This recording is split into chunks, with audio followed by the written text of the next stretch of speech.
Τριημέρου Δράσης, ενάντια στα Pushbacks και ενάντια στη Συνοριακή Βία. Είμαστε σήμερα εδώ γιατί ένα καθεστώς βίας, κρατικής και παρακρατικής, έχει εγκατασταθεί στα σύνορα τα ελληνοτουρκικά. Και αυτό δεν κάνει κανέναν από εμάς να αισθάνεται πιο ασφαλής. Αντίθετα, όλοι και όλες πρέπει να είμαστε βέβαιοι ότι αν αποδεχτούμε τη βαρβαρότητα κατά των μεταναστών και μεταναστριών, σύντομα θα πρέπει να αναμετρηθούμε μαζί της. We welcome you to the public conference in the context of 3 days of action against pushbacks and border violence. We are here to speak out and fight against a regime of state and parastate violence that has been established at the Greek and Turkish borders. A regime that targets people on the move, but affects also the local population. We are convinced that if we accept it and get used to such barbarism against migrants, we will soon find that we are facing it ourselves. We are here because we want to bring together our voices and our struggles beyond national borders. Είμαστε εδώ όχι γιατί ελπίζουμε ότι με τα λόγια μας θα πείσουμε την πολιτική τάξη στην Ελλάδα και στην Ευρώπη να αναθεωρήσει τις ρατσιστικές της πολιτικές. Είναι πάντα οι συλλογικοί αγώνες, η οργάνωση από τα κάτω, που μπορούν να δώσουν χώρο και διέξοδο για μια ζωή με αξιοπρέπεια και δικαιώματα. Το κάλεσμά μας είναι ένα πρώτο βήμα για τέτοιους ενωτικούς και συλλογικούς αγώνες, οι οποίοι είναι απαραίτητο να ξεπερνούν τα εθνικά σύνορα, να είναι διεθνικοί και διεθνιστικοί.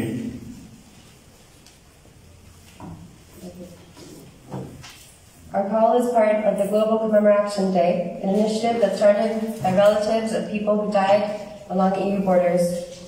During the Global Day of Commemoration, mobilizations are organized in several cities, from Morocco to Cameroon and Tunisia, in Mali, Mauritania, Niger, and Senegal, from Western European countries, as well as here in the Balkans, in Serbia, Slovenia, Turkey, and in Greece. In Greece, mobilizations are planned in Ioannina, Thessaloniki, Chania, Chios, and Athens. We call anti-racist groups, collectives, and organizations to participate in the 3 days of action by organizing small and big events. We call anti-racist groups. Το Τριήμερο Δράσης ενάντια στα Pushbacks και τη Συνοριακή Βία αποτελεί επίσης τμήμα της ημέρας μνήμης και δράσης για τους νεκρούς των συνόρων της Ευρωπαϊκής Ένωσης. Είναι μια πρωτοβουλία που ξεκίνησε στο Μαρόκο από συγγενείς και φίλους ανθρώπων που χαθήκανε στα σύνορα, όπως τα πρόσφατα ναυάγια στο Αιγαίο. Στο πλαίσιο της Διεθνούς Ημέρας Μνήμης και Δράσης, οργανώνονται συγκεντρώσεις σε πολλές χώρες. Από το Μαρόκο, το Καμερούν, την Τινησία και το Μάλι, τη Μαυριτανία, την Ιγυρία και τη Σενεγάλη, διάφορες χώρες της Δυτικής Ευρώπης και εδώ στα Βαλκάνια, από συντρόφους και συντρόφισσες στη Σερβία, στη Σλοβενία, την Τουρκία, ενώ στην Ελλάδα έχουν ήδη ανακοινωθεί κινητοποιήσεις στα Γιάννενα, τη Θεσσαλονίκη, τα Χανιά, τη Χίο και την Αθήνα. Στην Αθήνα, ιδιαίτερα την Κυριακή, 6 Φεβρουαρίου στη 1 η ώρα, με προσυγκέντρωση στην Ομόνια. Το κάλεσμα είναι ανοιχτό και ενωτικό, απευθύνεται στις συλλογικότητες και οργανώσεις, στον καθένα και στην καθεμιά που θέλει να γίνει μέρος του Τριημέρου Πανελλαδικής Δράσης, οργανώνοντας μικρότερες ή μεγαλύτερες παρεμβάσεις και κινητοποιήσεις.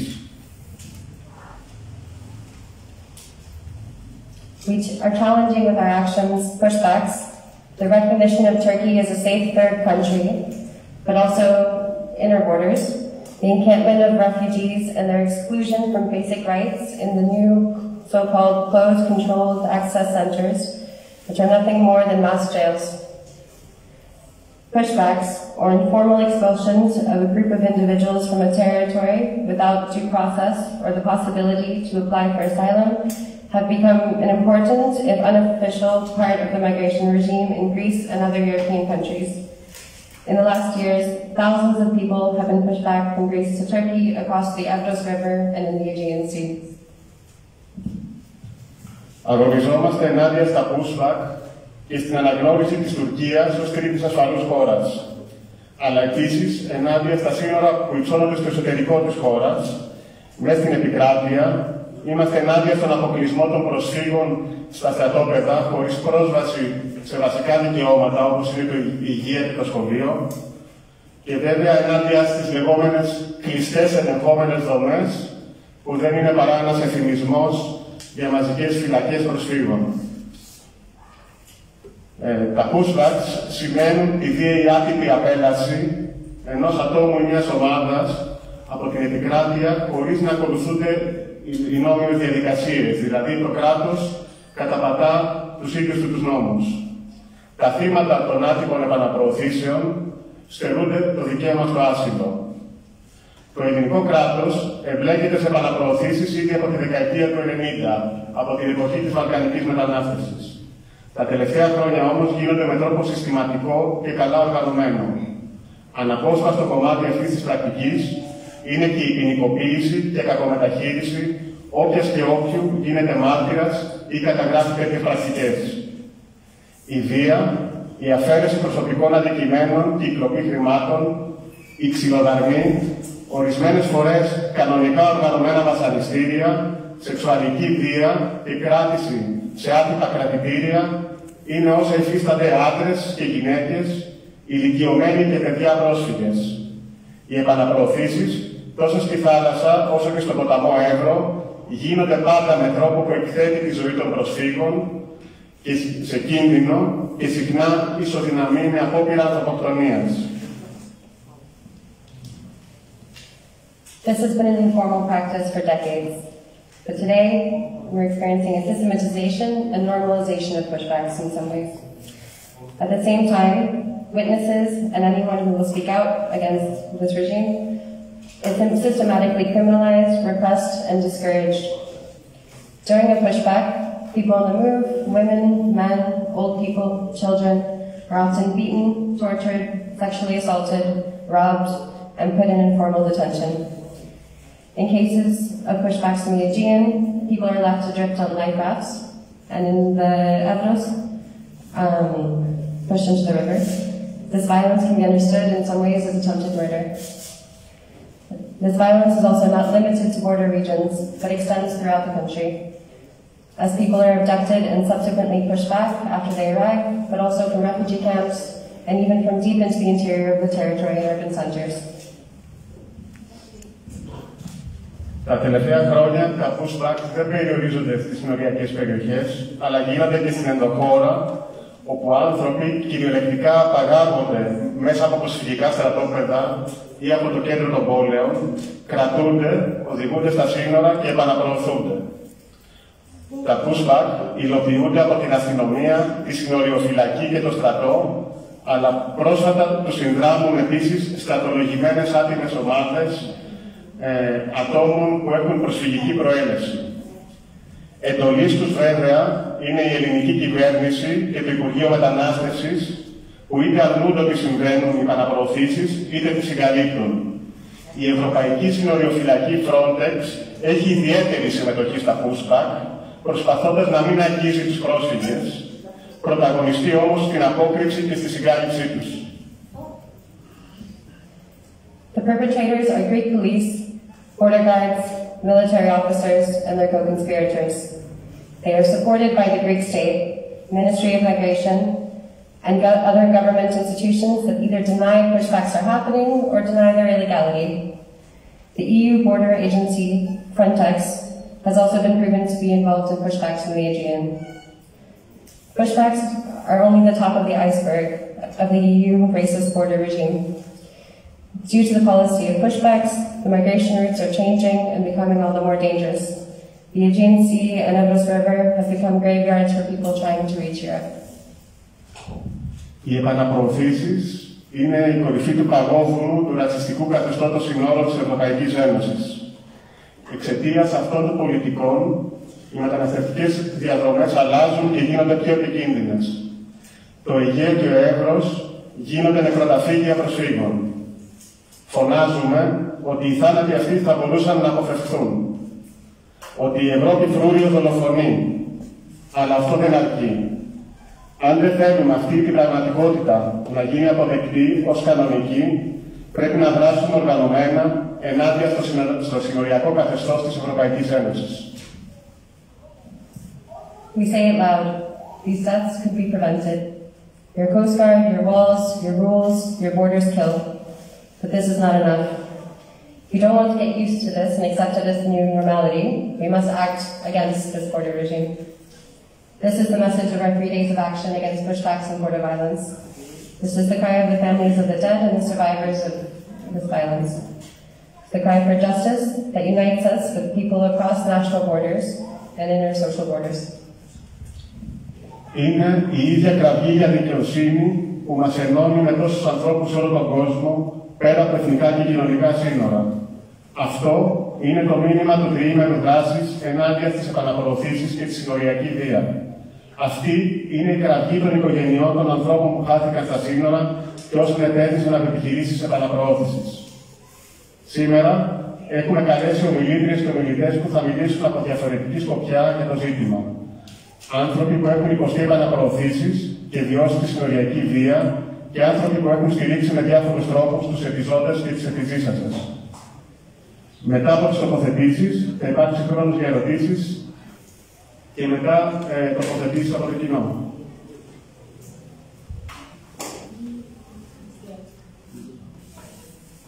Επειδή η πρωτοβουλία μας είχε σαν προτεραιότητα να δοθεί χώρος πρώτα απ' όλα στους ίδιους και τις ίδιες τους πρόσφυγες και προσφύγησες, καθώς σπάνια δίδεται χώρος και δημιουργούνται οι προϋποθέσεις για να ακουστεί η φωνή των ανθρώπων των μετακινούμενων προσφύγων, όσων υφίστανται τη φυσική και ψυχολογική βία, τον εξευτελισμό και τον ρατσισμό του ελληνικού κράτους. Όμως παρόλα αυτά οι πρόσφυγες αγωνίζονται και θα συνεχίσουν να αγωνίζονται για μια ζωή με ασφάλεια, ελευθερία και δικαιώματα. Θα ανοίξουμε με μαρτυρίες από φίλους και φίλες, από συντρόφους και συντρόφισσες που υπέστησαν συνοριακή βία και βία για επαναπροώθηση.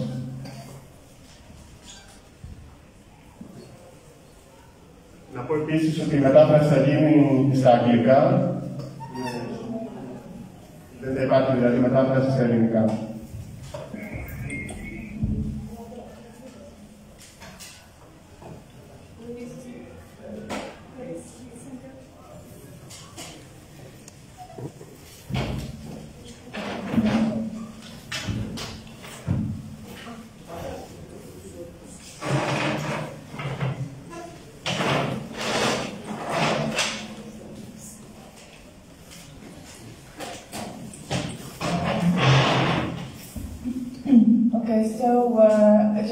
I will be translating from Turkish to English.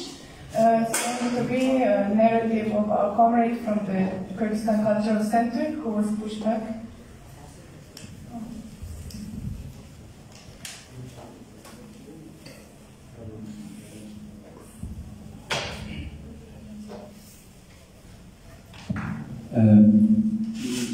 Ben Türkiye'den çıkmamın nedeni siyasi Kürt bir genç olduğumdan dolayı siyasi nedenlerden çıktı. I left Turkey because of political reasons, because I was a politicized Kurd and fighting for rights in Turkey. Çıkmamın nedeni ise yani ömür boyu cezaevinde yargılanmamdan da dolayı çıktım. I left Turkey because of my activities. I was sentenced to life imprisonment. Çıkmasaydım eğer ya ömür boyu cezaevinde yatacaktım ya da Avrupa'ya çıkacaktım. Daha önce de 3 yılı aşkın bir süreyle cezaevinde yattığım için cezaevinde girmemek için ben de Avrupa'ya çıktım. I decided to go to Europe because if I hadn't left, I would be imprisoned for life, and I have been imprisoned before. Also, if I wasn't imprisoned, maybe I would be in life danger. So that's how I decided to leave.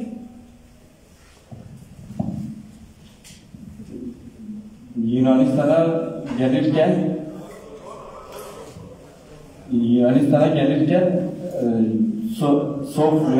Sofya merkeze gittim.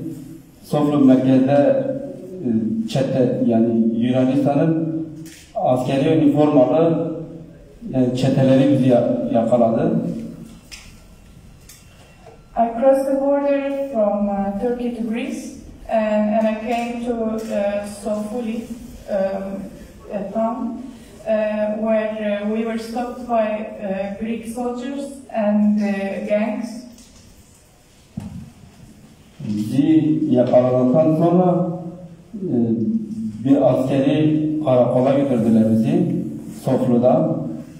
Orada bir 2 saat süreyle bizi bir odaya kapatmıştılar. O odada 2 saat kaldıktan sonra bizi sınır dışı edeceklerini söylediler. We were brought to a military station, and we were kept there for 2 hours, and then after 2 hours they came and they told us that they are going to take us back to Turkey, deport us back to Turkey. Ondan sonra bizi kapalı bir kamyonete bindirdiler. Bir 50 kişiye yakın da bizi bir kamyonete bindirdikten sonra Meriç Nehri'ne, yani Türkiye sınırına götürdüler. They put us in a closed truck together with 50 other people, and they brought us to the Evros River. Ondan sonra bizi sınır dışı ettiler. Yani orada da Türk askeri vardı. Orada da yakalanmamam gerekiyordu. Çünkü yakalanırsam ömür boyu cezaevinde yatmak zorunda kalacaktım.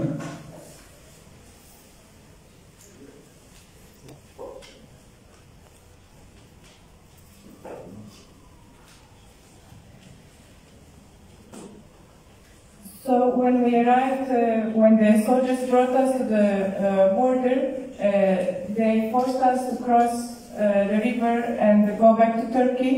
And I was really afraid because I would be put in prison for life if the Turkish soldiers on the other side would have caught me.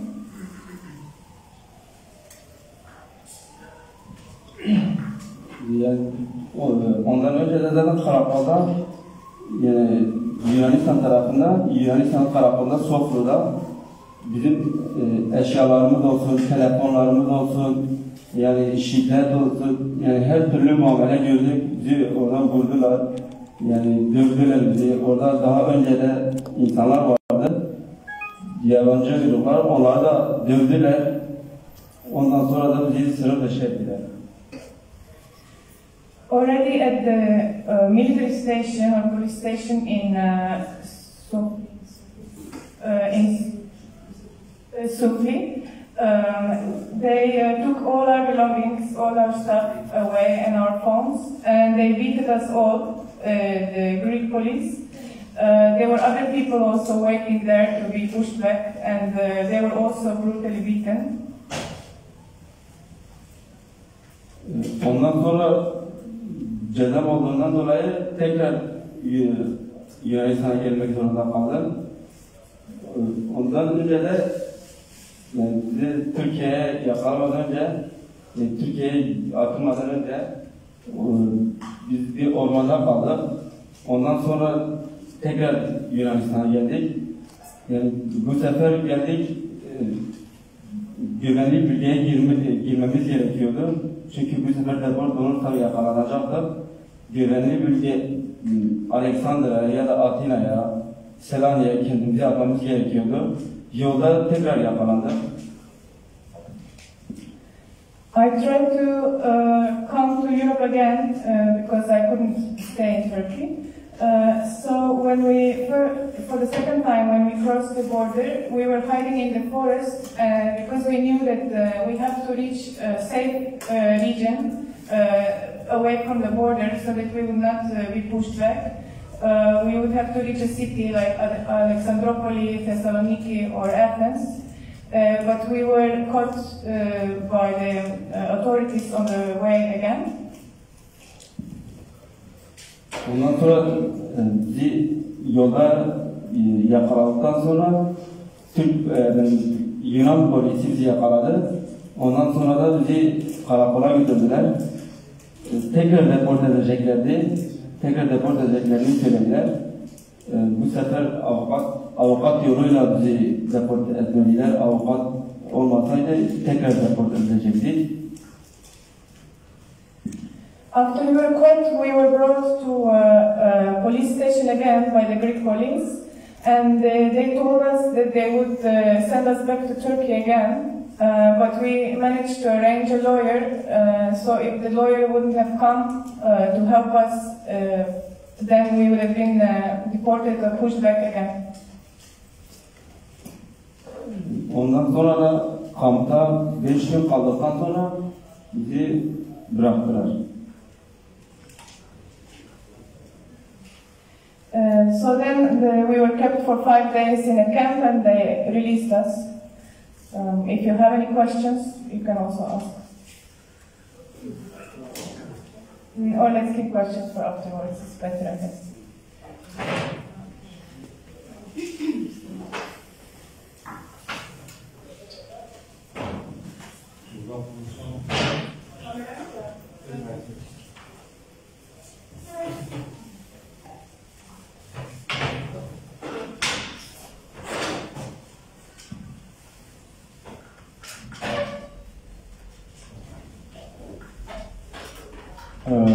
Ben de Türkiye'de kalan bir Kürt vatandaşıyım.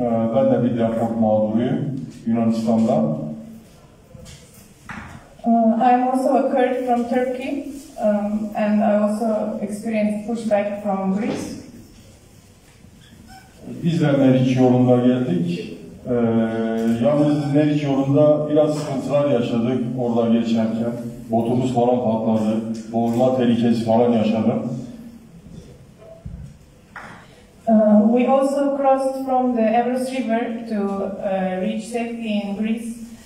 We experienced some problems on the road, like our boat was damaged and there was a danger of drowning. Karşıya geçtikten sonra kendim teslim oldum oradaki karakola. Kendim teslim olduktan sonra beni aldılar, kapalı bir araca koydular. Kapalı araca koyduktan sonra da polis merkezine götürdüler beni. I went to a police station myself to register myself, but they put me in a closed vehicle and they told me they would push me back. Polis merkezine saat 8 suları gibi teslim oldum. Teslim olduktan sonra bizi yaşanması zor bir yere koydular, cezaevine. Bu hücre denen bir yer. Lavabo falan yok, su ihtiyaçlarımızı gidereceğimiz bir yer yok. Akşama kadar orada kaldık. Yani saat gece 12 gibi orada kaldık.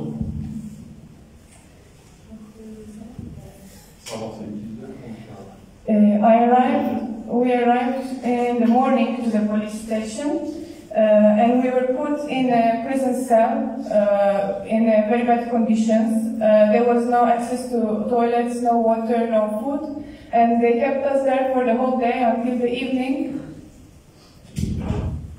150 kişiye yakın bir gruptuk orada. İşte Pakistan, Bangladeş, Afganistan, çeşitli ülkelerden gelen insanlar da vardı orada.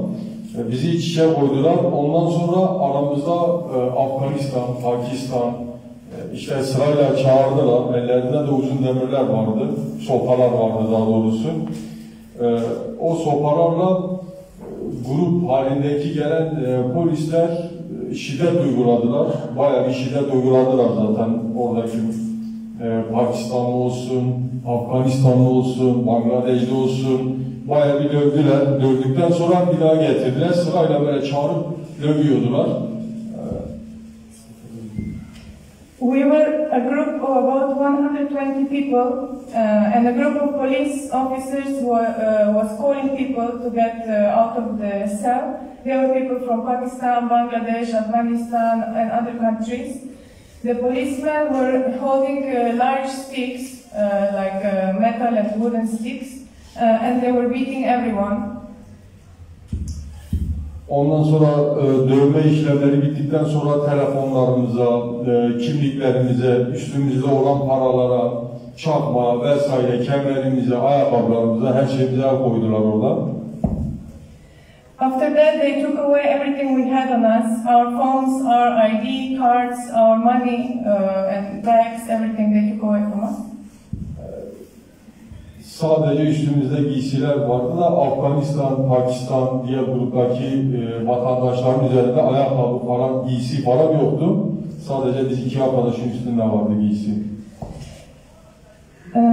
Also, we were left only with what we were having on the clothes that we were having on our backs, and some people from Afghanistan, Pakistan, their shoes were taken away. Only the shoes of me and my friend, they let us wear our shoes. They also took other people's shoes. Ondan sonra bizi toparladıktan sonra telli bir alana götürdüler. Deport alanıymış orası. Sonradan öğrendik. Deport alanına götürdüler telli bir alana. Kapalı araçlarla bizi götürdüler oraya. Kapalı araçlar. Hızlı gidip bilene basıyorlar. Yani fizici bir işkence vardı orada. After that, they brought us to the border, to what we later realized is a pushback place close to the river. They put us in closed vans, and they were driving recklessly and like stopping the car suddenly and driving very fast. So we experienced this kind of torture also during the transportation. Orada da ellerinde sopalar vardı yine. Daha doğrusu bot kürekleri vardı. İç bot kürekleri. Sopa vardı. O sopalarla işte sırayla bizi o telli alanlara geçirdikleri zaman o telli alana orada da işte tek tek döve geçirdiler bizi oraya. So when we were at the riverbank, the police was carrying large sticks again, and they put us in a queue, and they beat it one by one, everyone that was queuing there. Ondan sonra yine bizi kapalı araçlarla bu sefer Meriç'e götürdüler. Meriç'e götürdükleri zaman 2 tane bot vardı. Kişi sayısı 150 olduğu için 20'şer kişi halinde botlara bindirdiler bizi. 20-20. O şekilde bir deport ettiler bizi. Okay, so the previous place was not yet at the riverbank. It was somewhere in the middle, where people were put in a row and being beaten. He continues. We were then put again to the cars, to the vans, and brought to the riverbank. And we were around 220 people, so we were put in the boats to cross the Evros River 2020. Botlarla deport ettikten sonra tabii biz grup halinde ayrıldık oradan. Benim cezam vardı Türkiye'de, 18 yıl gibi bir cezam olduğu için benim saklanmam lazımdı. Karşı tarafta Türkiye askerleri vardı. Onların eline geçmemem için ben ormanda sakladım. Diğerleri devam etti, ben ormanlık alanda sakladım, kendimi muhafaza ettim. So the group crossed the river in the boats, being forced by the police. And in Turkey, I had 18 years of jail penalty, so I had to be hiding, not to be caught by the Turkish authorities. The rest of the group continued, but I was hiding in the forest. Saklandıktan sonra bir şekilde oradan İstanbul'a geçtim. Bir araç falan bularak, zaten üstünde para falan yoktu, ayakkabı da yoktu üstünde, sadece bir giysim vardı. Oradan İstanbul'a bir araç bularak geçtim işte, yol kenarında bekleyerek bir araçla geçtim İstanbul'a. Then I found a way to reach Istanbul, to go back to Istanbul. I had of course no money and no clothes, no shoes, and I found some car to bring me back to Istanbul. Ondan sonra bir daha da yolunda geldik işte Meriç kenarına. Bu sefer giriş yaptık. Giriş yaptıktan sonra işte bayağı bir para alındı bizden. Hani bir avukat tutulacak, avukat gelecek hesabıyla. O yüzden geldiğimiz zaman bu sefer yine kendi karakola teslim oldum. Avukat aracılığıyla deportum engellendi. The second time when I escaped to Greece again, I paid a lot of money to arrange a lawyer to prevent the pushback, and again I handed in myself at the police station, but the lawyer came, so the lawyer prevented them from pushing me back again. Söylemek istediğim bu kadar. Türkiye güvenli bir ülke değil. Deportlar engellensin. Teşekkür ederim. That's how much I wanted to say, and I'm saying that Turkey is not a safe country, and the pushbacks have to be prevented. Thank you.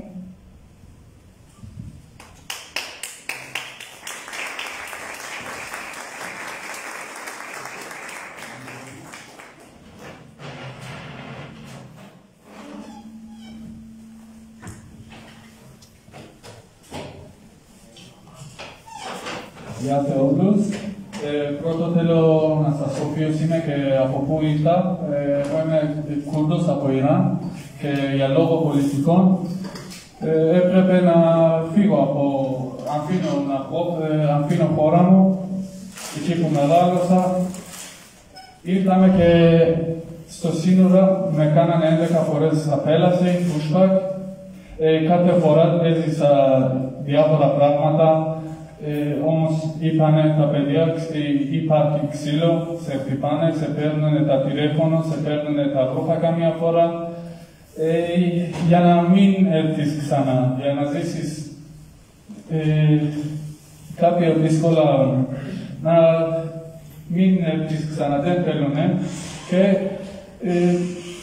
όποιος περνάει από σύνορο και έφτασε στο Ελλάδα, γενικά μπορεί, έχει δικαίωμα να ζητάει άσυλο, αλλά σε κάνουν deport, αν σε πιάσουν πριν από Θεσσαλονίκη. Εγώ με βάλανε στο μπαγκάζι για το αμάξι πίσω, μια φορά όταν με απελάσανε, μια φορά με χτυπήσανε και πόδι μου ήταν στο κακό κατάσταση. Μια φορά μια γυναίκα, αν δεν ήμουν εκεί στο μποτ, μπορούσε να πεθάνει στο νερό. Εγώ της βοηθήσα.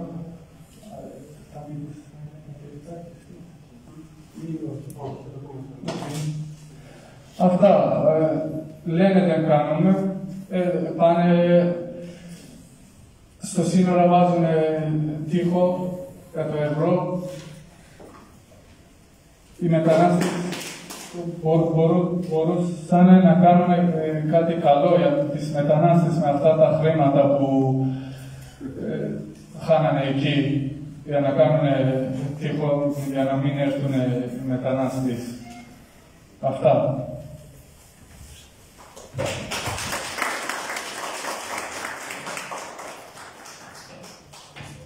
Στη συνέχεια θα περάσουμε στην Βαρβάνα Μύρη, η οποία είναι δημοσιογράφος και συγγραφέας και θα μας μιλήσει για τα άλλα σύνορα που υψώνονται για τους μετανάστες και τις μετανάστες μέσα στην Ελλάδα.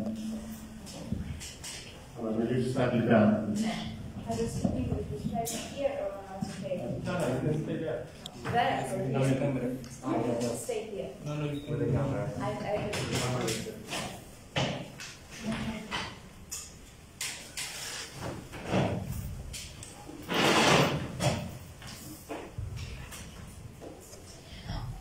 Hi everyone, thank you very much for joining today's press conference. I'm really happy that year by year the information about the refugees, the information about the condition and how the rules and restrictions that makes this journey more illegal and makes more opportunities for the human traffickers louder, and the information is getting higher.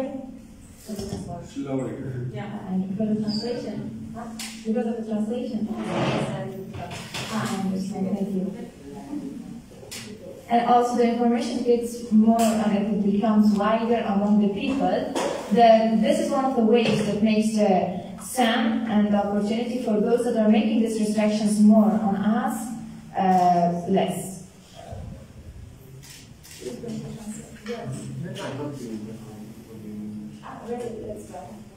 Okay. I want to ask, start all the discussion with one question, a simple question.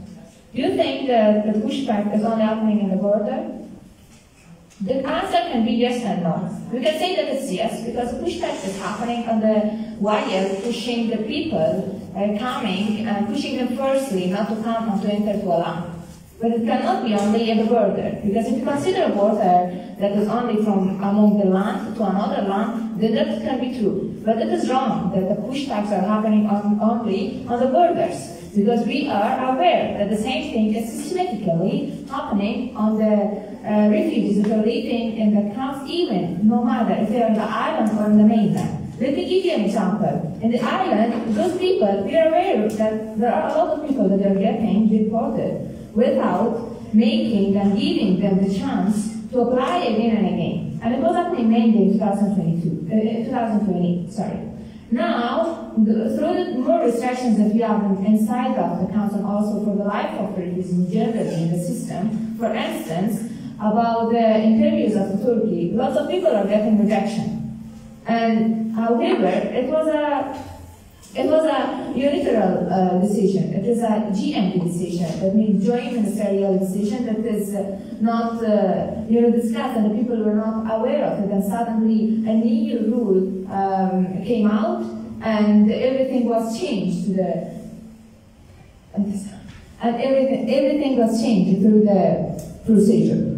Now we have lots of families that they came here in 2019, and still they are waiting to pass their interview. The interview that they are going to pass is about Turkey, and they should give them they should provide some evidence that Turkey is not a safe country. And for those that they cannot provide these evidences due to the lack of these connections that they have from Turkey, they cannot provide all these connections.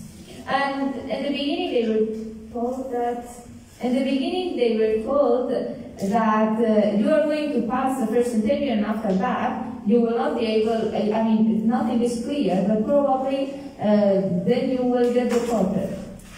But the procedure is getting longer, and without having a certain answer, many of the families that they got their first rejection, they need to apply again, and after this apply, and during this apply, they will lose their asylum cards.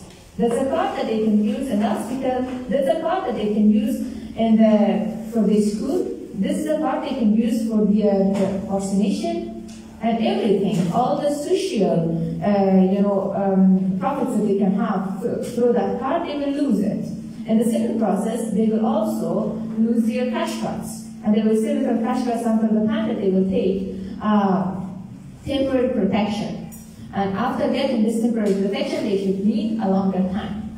What all this procedure shows is that we are in the middle of a suspended period. We don't know what's going to happen for the next day. Nobody knows.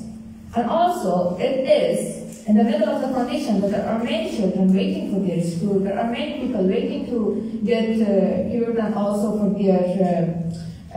their health problems. They need these cards and all the basic systemic numbers that they need in order to use, but still it's going like this. But not only the restriction on the border is getting more, with the silence that we have had, or probably the less movements we have done, or the less actions we have done, that we have is still the same condition, and less things has been changed. That shows us and should provoke us that we should do more. We should do more together. We should raise more information among people, and all those that they haven't been informed enough, and they haven't had much information, and they didn't care a lot. This is the time for them to care, because otherwise the condition will go like this, and more restrictions will be on the people systematically and physically. I'm also talking about the restrictions that is happening in the camps. Probably if we would do more about what was happening on the with the walls and building walls, and without understanding that what's going to be behind the walls and more restrictions that we would have. Now we are aware that, for instance, in Malakasa, everybody that is going to enter and exit the country they should show their cards. Few days ago, I had some people that they wanted to come and to visit me, but they were not able to enter inside of the camp, and they had to get their confirmation. And this permission to get it from the ministry again and again, and the ministry doesn't give them an answer, it's totally unfair. It's like they really expect that we don't have any friends from outside of the camp. They expect that we have no connections from outside of the camp, and they think that we are alone inside. And they can do whatever they do about our life through the system and showing that whatever they do is right. It will continue showing and exposing the things in a right way and showing that these are illegal because they are making the rules. And if we don't show our opposition against these rules and restrictions and laws, it will be continued and will get more. I'm telling this because I have experience of being in Greece for 3 years, for 2 years and a half now, and I see that how much the condition is getting tougher and tougher for us. And it seems that we are exposed to not have our voice. We do demonstration, but less people get aware of that. We do protest, but we cannot have much support. We want to join in the demonstrations and movements inside of the town, but we are not able because we don't have the right for freedom of movement. We don't have free bus transportation and no ways for that. We are even excluded from the right of participating in the joint and common movements. When there are more restrictions and we want to act for that, even in a small amount of people inside of the camp, they are avoiding us because they are afraid of these voices coming out. But this is a time for you, and it's a time for us. And both of these movements should join and should become together, because otherwise, one-side movement will not make a change, and the side of movement from refugees will not ignite that. But if both sides will have same complaints, will have the same opposition, and will stand for the same problems, it will make a sustainable change. And we are expecting that. This is the time. If not now, then when? If not we, then who? So we should care, and we should share more of these information and allow more people to stand together in the same line and to continue this way. And we know that we may seem to be the front people, but we are not the only people who are doing. And there are the same movements happening against restrictions, happening in this months inside of the camp, in other places that we see, and it needs only a sparkle. And this sparkle can come from any one of us. Thank you very much.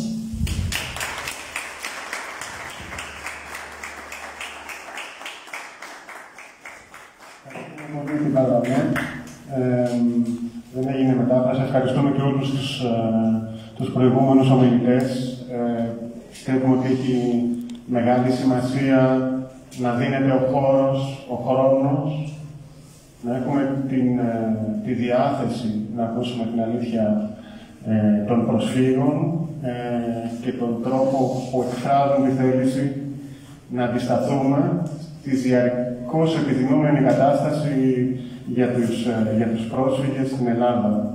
Η Παρβανά αναφέρθηκε ιδιαίτερα στην αναγνώριση της Τουρκίας ως ασφαλούς χώρας, η οποία ουσιαστικά είναι μια διαδικασία που παρεμβάλλεται στη διαδικασία ασύλου και δεν είναι παρά ένας μηχανισμός εξαίρεσης δικαιωμάτων. Αναφέρθηκε επίσης στα νέα μέτρα μέσα στα camps, στην επιβολή ελέγχου εισόδου και εξόδου, αλλά και τελικά συνολικά στην στέρηση κάθε δικαιώματος στη συμμετοχή στην κοινωνία και στην οργάνωση. Παρ' όλα αυτά, μας είπε ότι κινητοποιούνται οι άνθρωποι που βρίσκονται μέσα στα προσφυγικά στρατόπεδα και κάλεσε σε ένα κίνημα. Νομίζω αυτό το κάλεσμα σε ένα ενιαίο κίνημα είναι ιδιαίτερα σημαντική.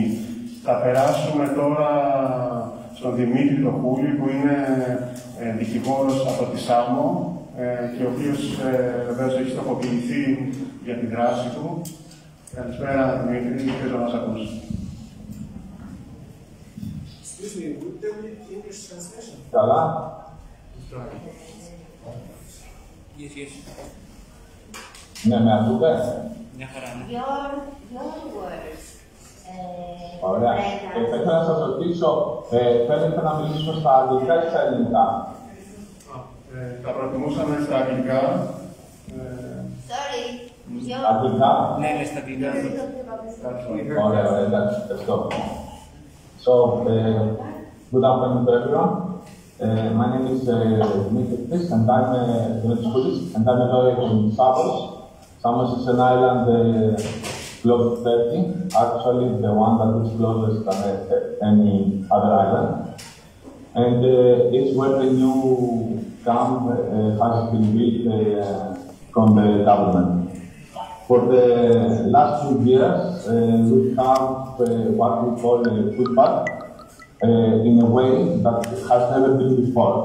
First of all, I want to say to everyone that pushbacks are not something new, as you said also before. Recording in progress. It's not something new, as I said, and it's not something that has happened in the past. But what we see the last 2 years is that it's happening in a more systematic way and in a more violent way.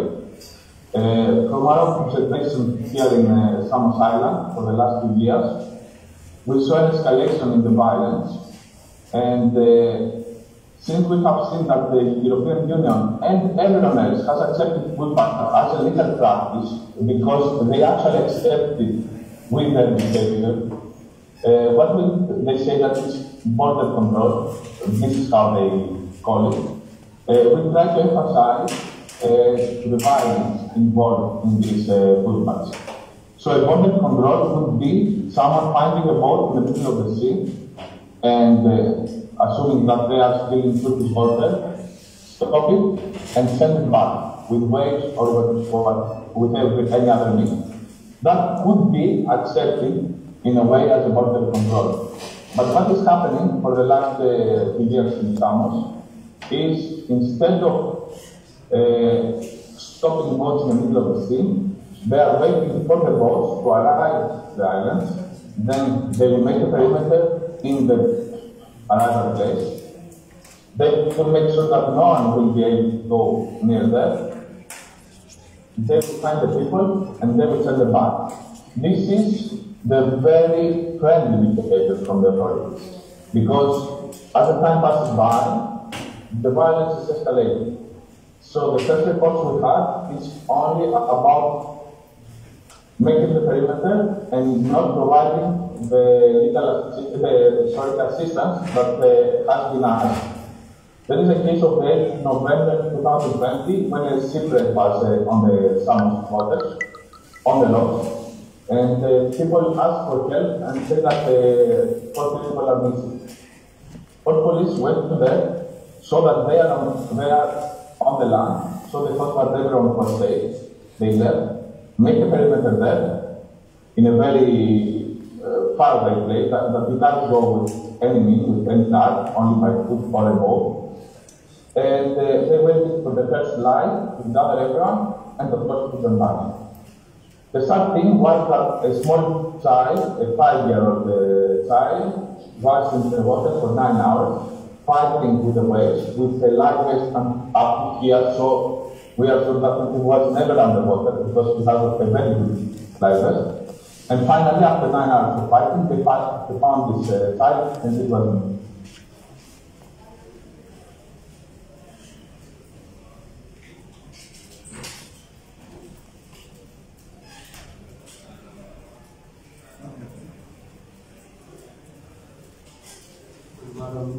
It seems we have a technical difficulty. I can use the time to to say a couple of things in Greek. Ιδιαίτερα το τελευταίο κομμάτι που αναφέρθηκε ο Δημήτρης Οφούλης είναι άλλη μια ένδειξη της πολιτικής που ακολουθείται στα σύνορα, της σκληρότητας και του τρόπου που αντιμετωπίζονται οι νεοεισερχόμενοι πρόσφυγες. Μίλησε για ένα ναυάγιο στο οποίο τέσσερις άνθρωποι ήταν αγνοούμενοι, εκ των οποίων ένα παιδί 5 χρονών. Η αστυνομία, με το που έφτασε τους επιζώντες, συνέλαβε τον πατέρα του παιδιού ως υπεύθυνο για την έκθεση σε κίνδυνο του γιού του. Αντί να του προσφέρουν ψυχολογική βοήθεια και ειδική στήριξη, ο άνθρωπος βρέθηκε στη φυλακή. Η υπόθεση αυτή θα εκδικαστεί σε μερικούς μήνες και είναι πραγματικά κάτι το οποίο δεν το σκέφτηκε κάποιος προφανώς εισαγγελέας της άμμο. Είναι μια γραμμή που έρχεται από τα πάνω.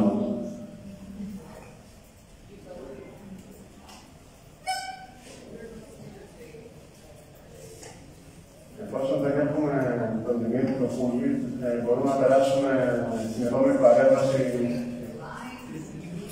από το πολιτιστικό κέντρο Κουρδιστάν. Δεν είναι παρασυντές.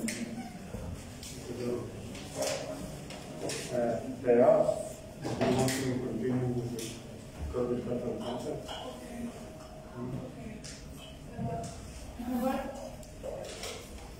Sorry, may I ask something? You can finish the...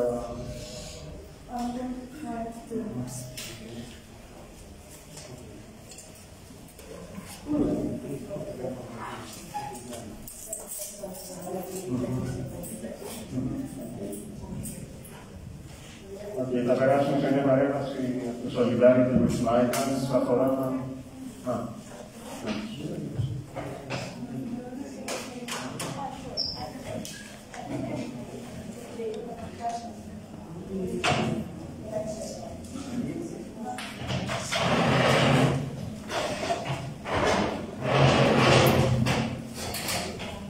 Öncelikle merhaba, herkesi selamlıyorum.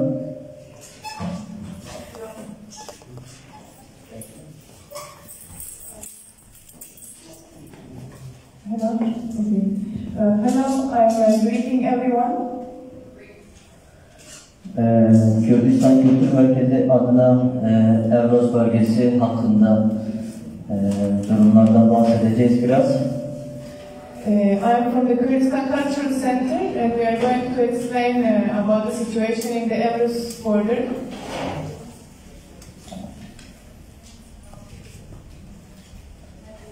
Göçlere geçmeden önce tarihten bugüne Kürdistan'da göçler niçin ve nasıl yaşanıyor? Biraz buna değinmek istiyorum. First, I want to mention something about why the Kurdish youth of Kurdistan is coming to Greece in the first place. Birçoğunuzun bildiği gibi Kürdistan coğrafyası yüzyıllardır sömürgecilerin istilası altında ve buna karşı sürekli direnenler olmuş. As you might know, the Kurdistan regions have been under occupation for 100 years, and there has been always resistance against this. Yakın zamana baktığımızda Osmanlı'dan bugüne son dönemlerinde de Türkiye Cumhuriyeti ile hükümetleriyle sorunlar meydana geldi ve bunlara karşı her zaman bir direniş yaşandı. From the times of the Ottoman Empire till today, when we are being occupied by the Turkish Republic and oppressed by the Turkish government, these problems have been taking place and there has always been resistance. Yaşanan göçlerin nedenlerine baktığımızda toplu katliamlardan tutun köy yapmalarına, faili meçhullere, tutuklamalara, işkencelere, bunların sonucunda bu insanlar daha güvenli yerlere geçmeyi tercih etti. So, in terms of violence, we have been experiencing for years massacres, tortures, forced disappearances, and the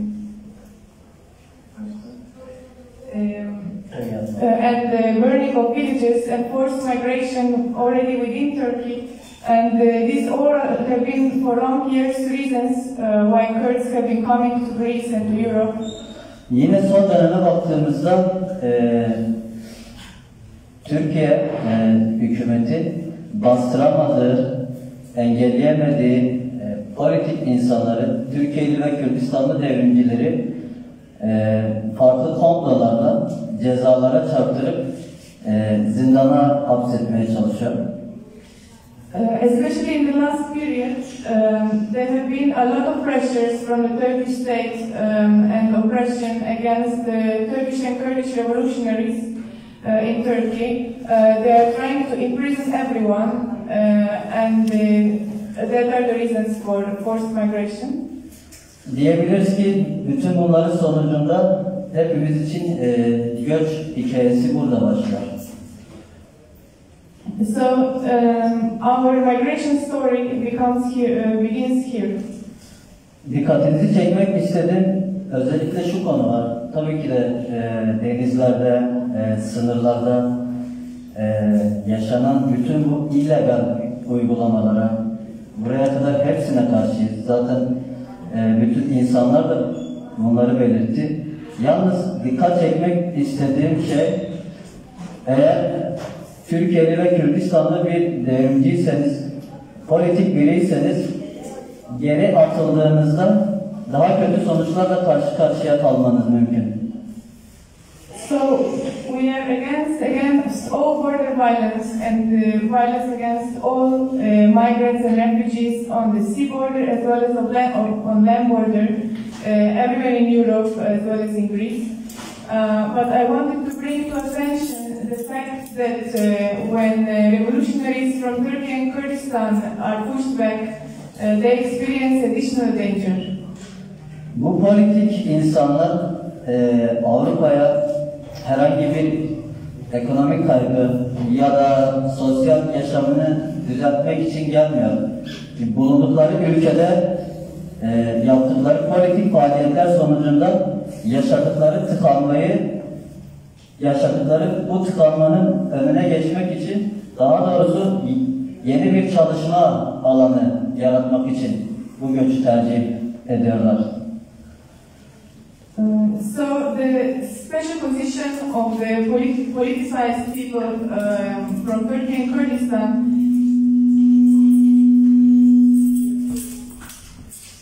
is that we are not coming to Europe because of we want to change in our social life or we want some economic benefits or anything like that. We come here exclusively because we have been persecuted due to our political activities and also because we see Europe, Greece including, as a new field, a new place of political struggle, not to change our lives, but because we are forced to leave Turkey and we plan to continue with our political struggle.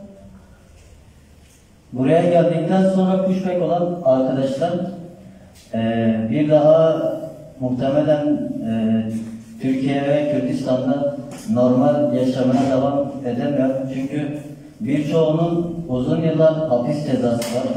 Belki de devrime kadar içeride kalacaklar yani.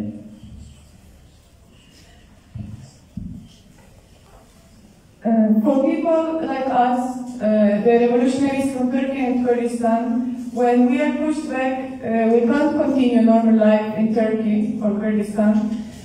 We may be imprisoned for life, we may be staying in prison until the revolution.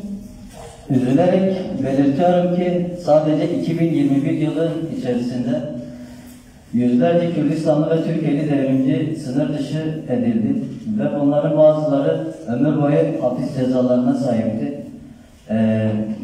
Ve bununla yüzleştiler. Şu an birçoğu Türkiye'nin farklı illerinde ceza evlerinde bekliyor.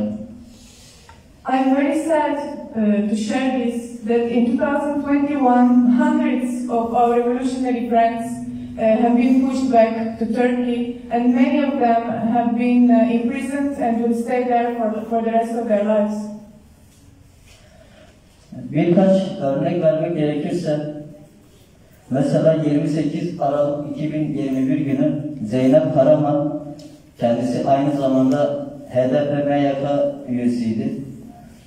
Yunan sınırına geçtikten sonra illegal bir şekilde Türkiye'ye geri atıldı ve Türk askeri tarafından yakalanıp mahkemeye çıkarıldıktan sonra tutuklandı.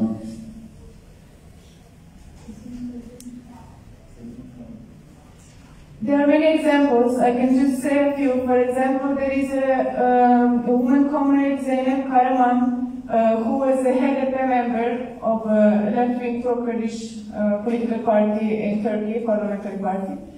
And on 28th of December 2021, she was pushed back illegally, sent back to Turkey. And she was caught by the Turkish authorities, put on trial, and is now in prison. Bir diğeri Sevim Akdağ, kendisi yine HDP üyesi, aynı zamanda Gençlik Meclisi eş sözcüsüydü. Another example, Sevin Akdağ, who was also a member of HDP and assembly representative of the Youth Assembly. Yine kendisi de tutuklandıktan sonra içeride hala. She is also still imprisoned after being arrested after pushback. Bir diğeri Halis Güney, kendisi HDP'nin Iğdır eski belediye eş başkanlığını yaptı.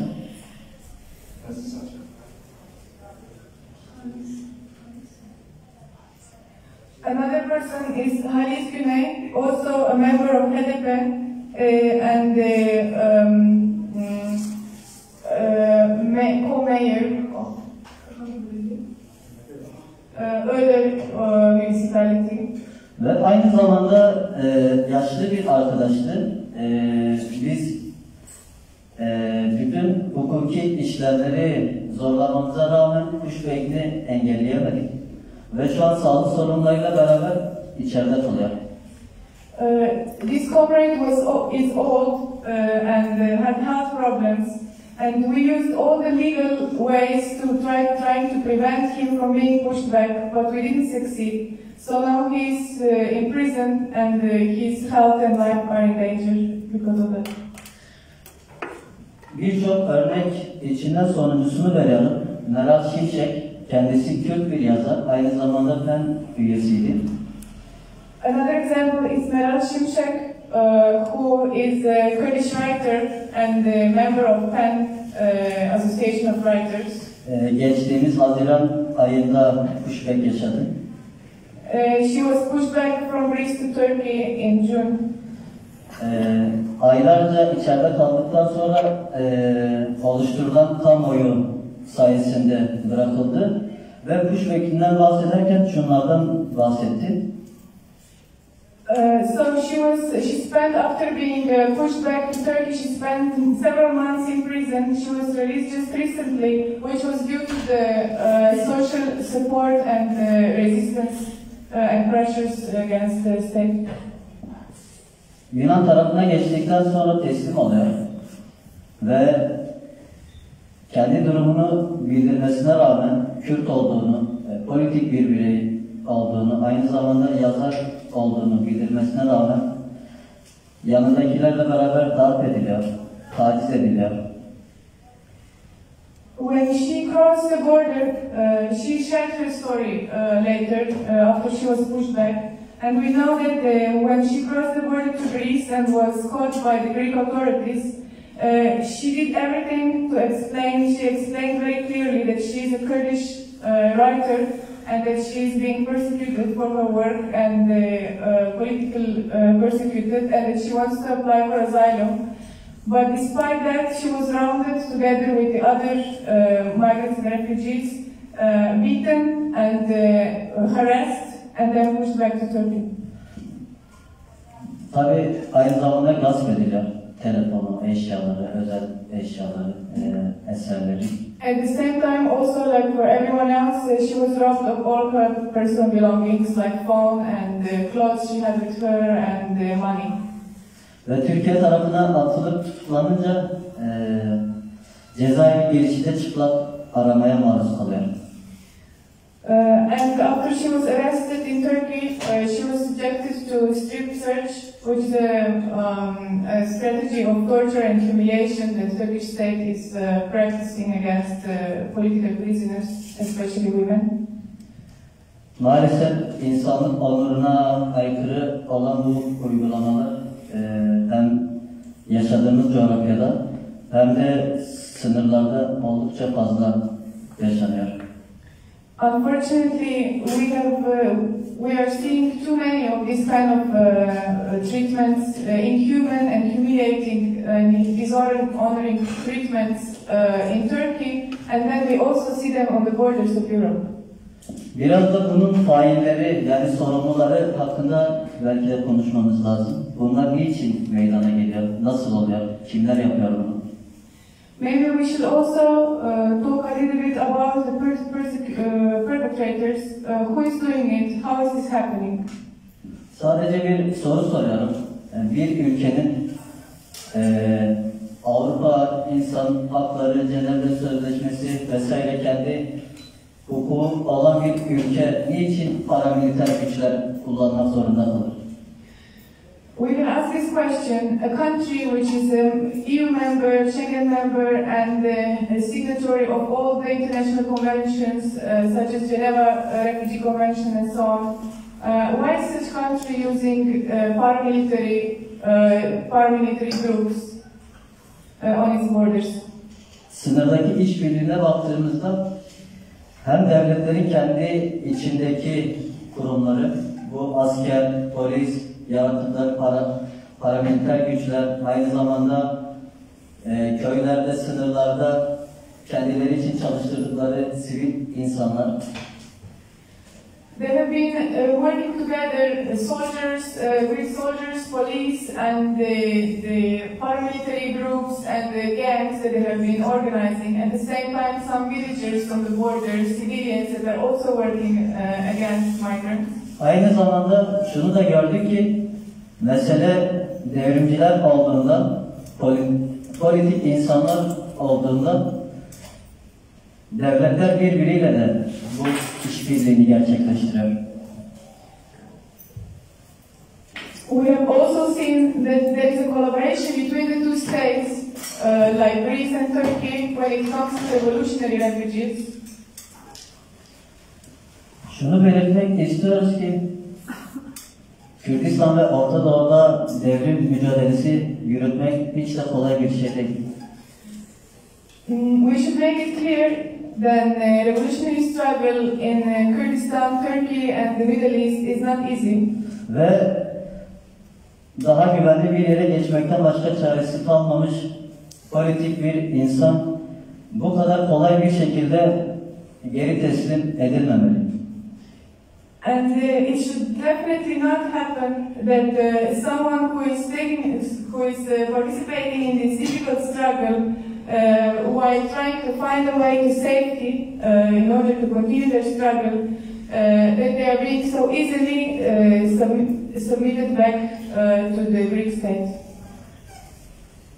Benden önce söz olan iki arkadaşım Pushback hikayelerinden bahsederken eğer fark ettiyseniz pushback olmamalarının nedeni ikinci ve üçüncü defa bir avukatın gidip onları görmesiydi, yani avukat kontrolünde yaşanmadı pushback. As you could hear from our comrades that explained their experiences of pushback before, you could see that the only reason why they were not pushed back again was that we arranged a lawyer that helped them at the border. Demek ki şunu söyleyebiliriz. Yunan hareketi, bağımsız kurumlar, hukuk kurumları, bunların sınıra daha fazla ilgi göstermesi gerekiyor. Oraya gelen insanları daha fazla sahiplenmeleri gerekiyor. Bunlar için daha fazla mesai yapmaları gerekiyor. So we can see and make it clear that the Greek movement, the Greek political oppositional movement, and the NGOs and legal associations and all the associations related to these issues, they should pay more attention to what is happening at the border, and they should show more support to those who cross the borders. Eğer daha fazla duyarlılık gösterirsek belki bu pushback'lerin önüne hep beraber geçmemiz mümkün olur. Aksi takdirde bunlar gittikçe artacaktır. So if we join our forces and stand against border violence and pushbacks, maybe we can make a change. Because as we see now, the things are only going to get worse if we stay inactive. Biz bu doğrultuda çalışmalarımızı daha da genişletip yükselteceğiz. In this regard, we are going to continue and even strengthen more our work in this on this topic. Yunan hareketini de daha fazla geç kalmadan verebilecekleri bütün destekle yanımızda yer almalarını istiyoruz. And we want the Greek movement to stay by our side without more delays in the struggle against this border violence and pushback. Ve ben de konuşmamı bitirirken belirtiyorum ki Türkiye geri gönderilmek istenen mülteciler için güvenli bir ülke değildir. And lastly, before I finish, I want to also say that we know that Turkey is not a safe country for refugees that are being sent there. Bu söylem için hala çok açık ve net değilse arkadaşlar dönüp bu sabahki habere baksınlar. Daha bugün Türkiye'de 10 tane mülteci soğuktan üzerlerinde üst baş yokken öldüler. If the fact that Turkey is not safe has not been clear, we can look at the news from this morning. There was more than 10 people found dead, frozen on the Turkish side of the border after being pushed back. Pushback'leri durduran mücadele kazanacak. Let's stop pushbacks and our struggle should win. Herkese teşekkür ederim.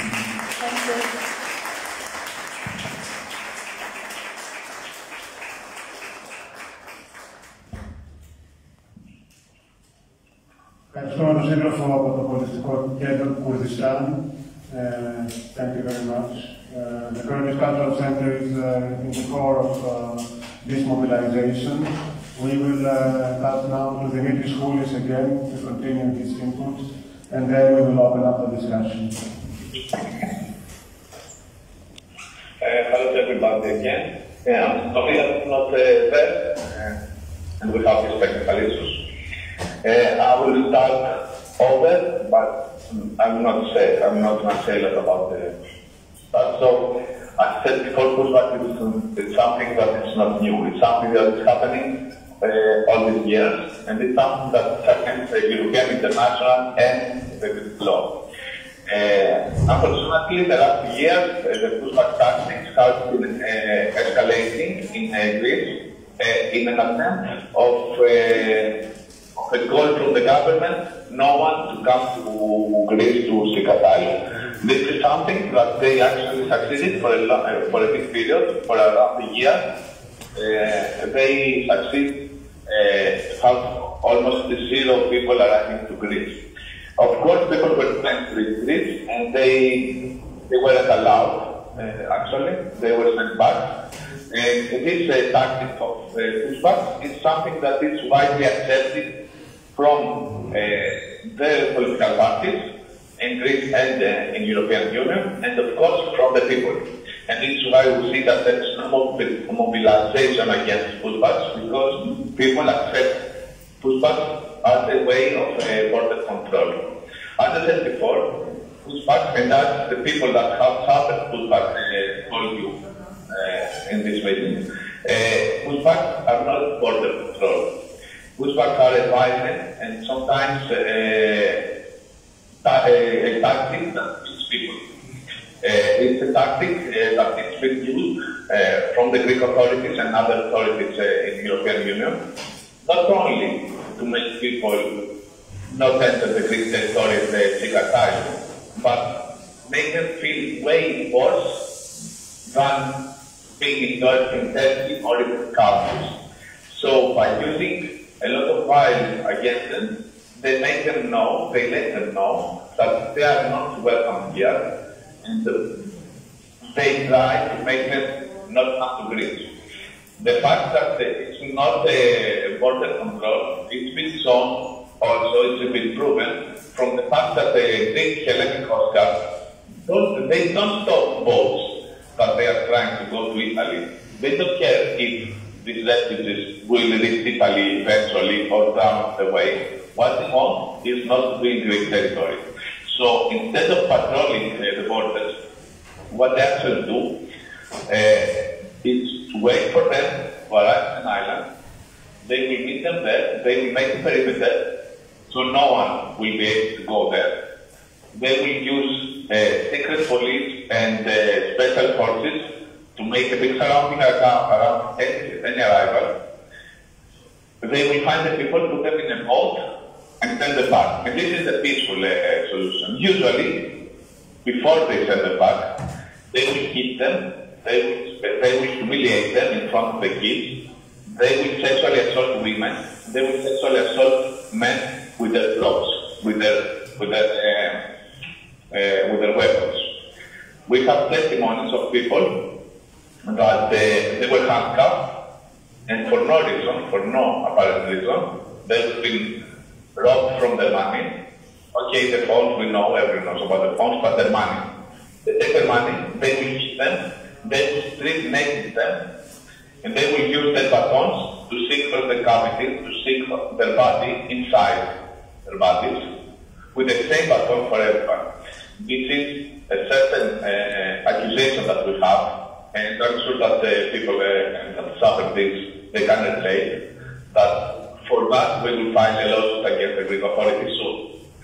As I said before, also what Greek authorities is making a perimeter, and instead of providing assistance, make sure to find everyone. They will shoot in there in order to stop people and arrest them and send them back.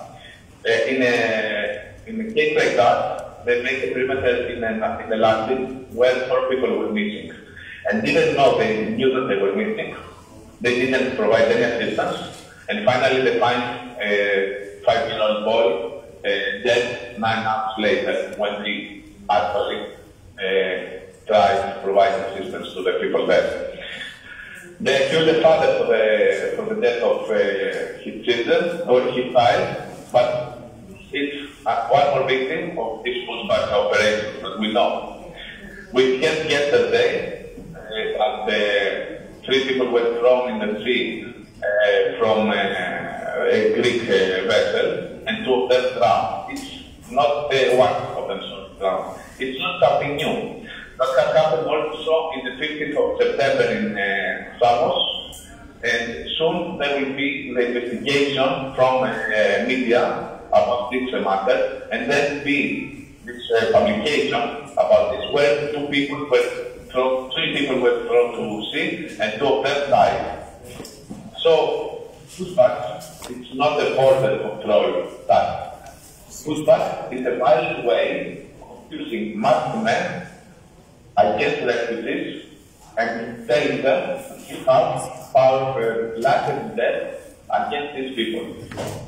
So we are not talking only about pushbacks here. We are talking about a government that gives its special forces the power to decide who will live and who will die, who will go safe to his country, to Turkey, who will apply, who will claim asylum, who will be humiliated in front of his children, who will be raped. They have, we know, we have photos of people in Samos with 1 leg, people in Samos blind, that they were taken from the special forces. We don't know exactly what they are, and we sent back even though they were with 1 leg or blind. We know that the woman miscarried in the forest in Samos, and she seek help in the village. And when the villagers called the police, they took her with the blood on her, and they sent her back to Turkey. This is not something that happens once. This is almost every day. We need this severe tactics, and this is where we have to focus on. We have to focus on the violence involved in these pushbacks. We are not talking about border guards anymore. We are talking about violence, criminal violence, from a criminal organization, because this is how we refer to them in our lawsuits. Because when you have someone that tells you what to do, and you have the means to do it, and you act on orders, then you are a criminal organization. This is exactly what a criminal organization is. We need to find out who are giving the orders. We know that it's not the totality of the police or the both police that is involved, but also we know that they all know about this. Everyone that is in a special force or in a unit of police in the islands and in the borders, they know exactly what's happening, and by being silent, they are also guilty as the ones that they are doing it. Also silent is, of course, the opposition, and let me disagree with the people talking before that the opposition and the political parties are doing something about that. No, they're not. For the last 2 years, we have seen very, very severe, violent and criminal actions from the Greek government. And we have only few declarations from the opposition. Well, this is something that will be staying Greece in the name of Greece forever.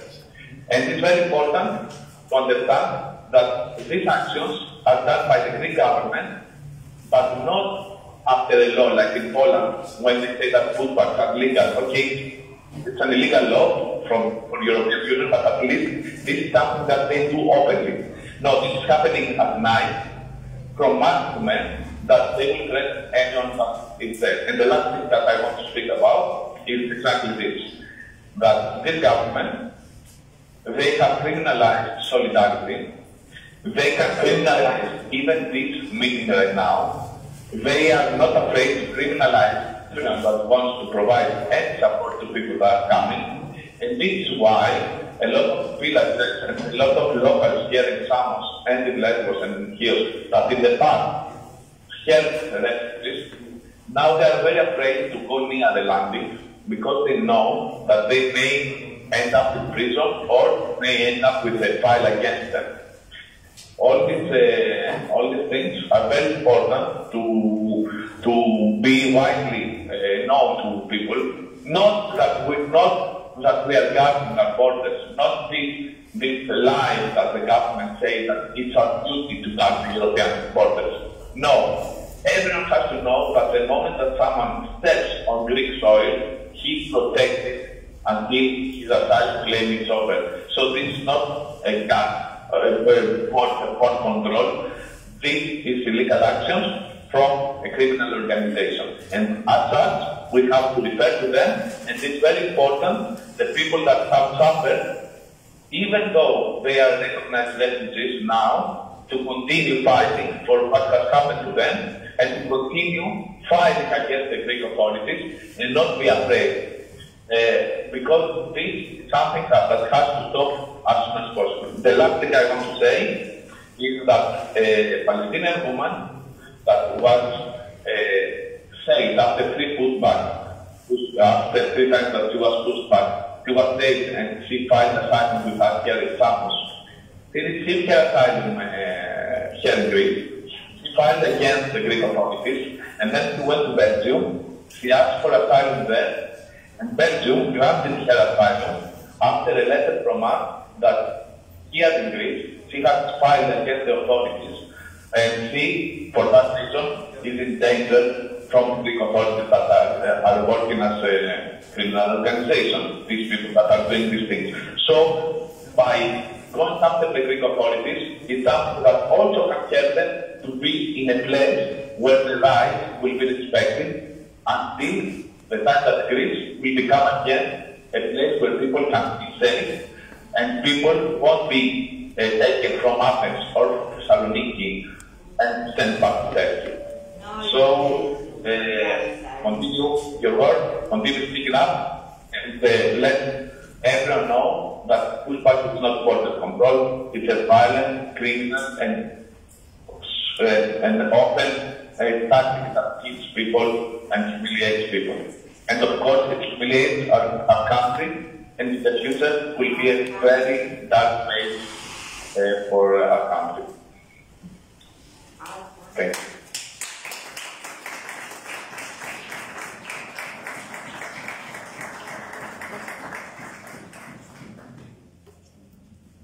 Thank you, Δημήτρη. Σας ευχαριστούμε, Δημήτρη. Θα περάσουμε άμεσα σε ερωτήσεις και αμέσως μετά τοποθετήσεις. So, Dimitris was the last speaker. We will come to discussion and